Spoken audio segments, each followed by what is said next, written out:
no experience in itself is a hindrance. It becomes a hindrance as soon as we become attached to that experience. No experience can actually delay or hold an aspirant or meditator on his path towards transcendence. In fact, all experiences that we have are a result or a byproduct of a deep-seated desire to experience this or that experience. That is as far as the experience itself. Now, talking about the lucid dreaming and out-of-body experiences, these are very profound and beautiful experiences.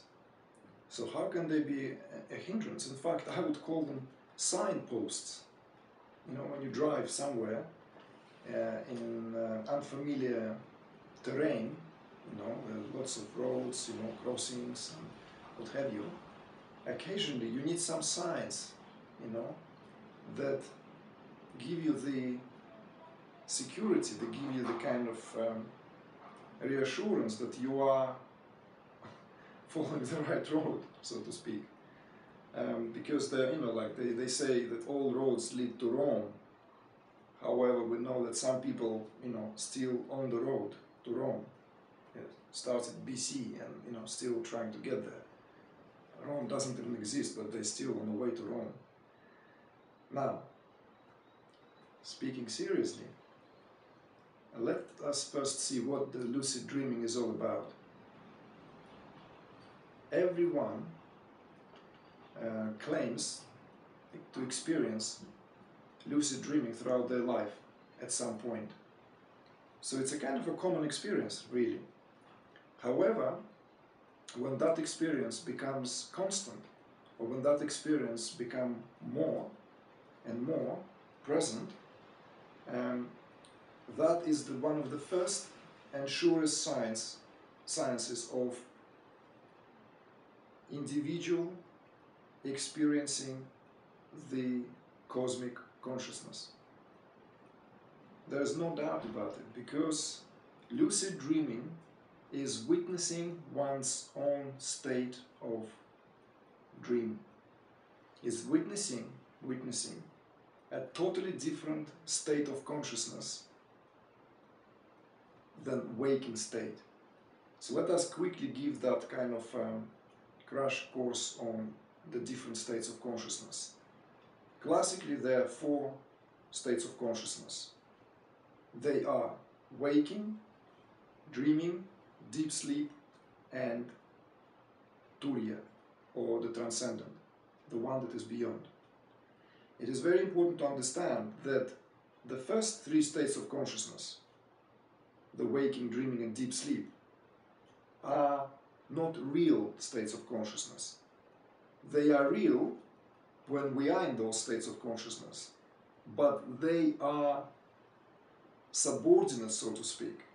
They are deriving from the main state of consciousness, which is the only real state of consciousness, the state of transcendent state of consciousness.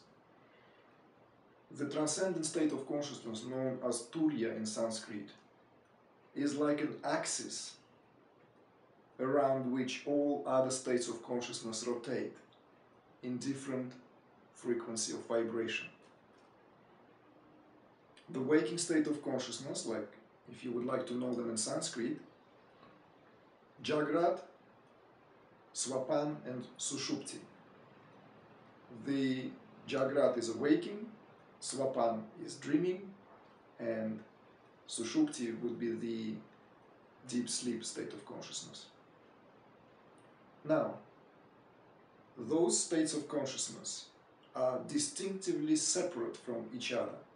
However, within each of them, they are all 3 others present, such as in the waking state of consciousness, there is 3 intermediate stages: waking in waking, waking in dreaming, and waking in deep sleep, or Jagrat, Jagrat, Jagrat Swapan, Jagrat Sushupti.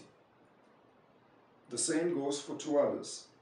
There is the waking state in the state of waking. Sorry, there is a sleeping state of consciousness in the sleeping state, the waking state of consciousness in the sleeping state, and there is a deep sleep state of consciousness in a state of dreaming. So basically that gradation, those gradations give a tremendous range of different sensations that we experience throughout our daily activities, and even during our restful time when we sleep.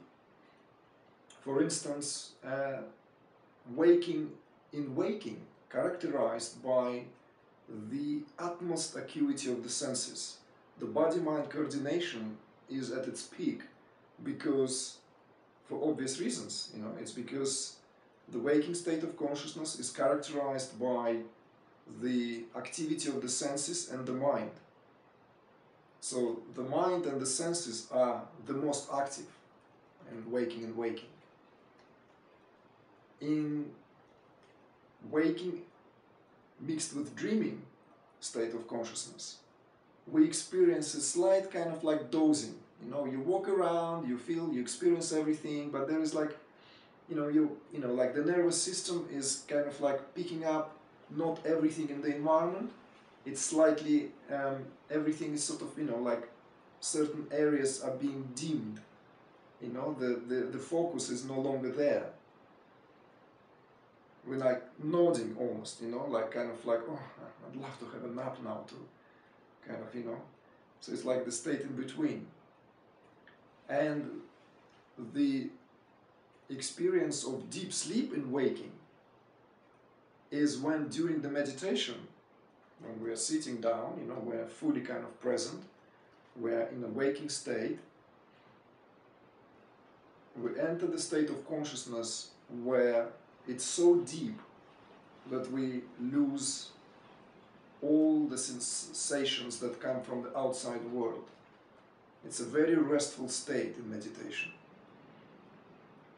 The lucid dreaming is a state of consciousness when transcendental state of consciousness basically allows the experience of witnessing throughout all three other states. Most commonly, lucid dreaming is experienced during the dreaming state, when we have dreams, when we kind of like, the senses are switched off, but the mind is still active, and we, go through various dreams, through various experiences that are born in the mind. And it's very important sign that the consciousness is not slumbered, the consciousness is not collapsing at each state. It's actually above, experiencing what I call surfing through your dream. It's like gliding over. You kind of like, you can influence your dream, you can influence the outcome of the dream, you can kind of have an adventure there.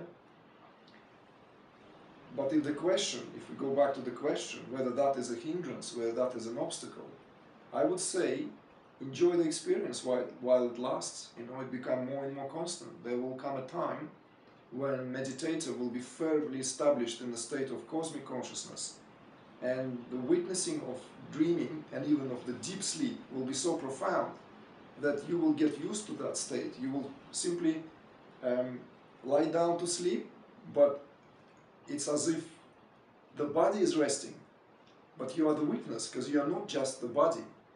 Your consciousness is above the body, or envelopes the body, and so is able to have that kind of the commanding perspective over it.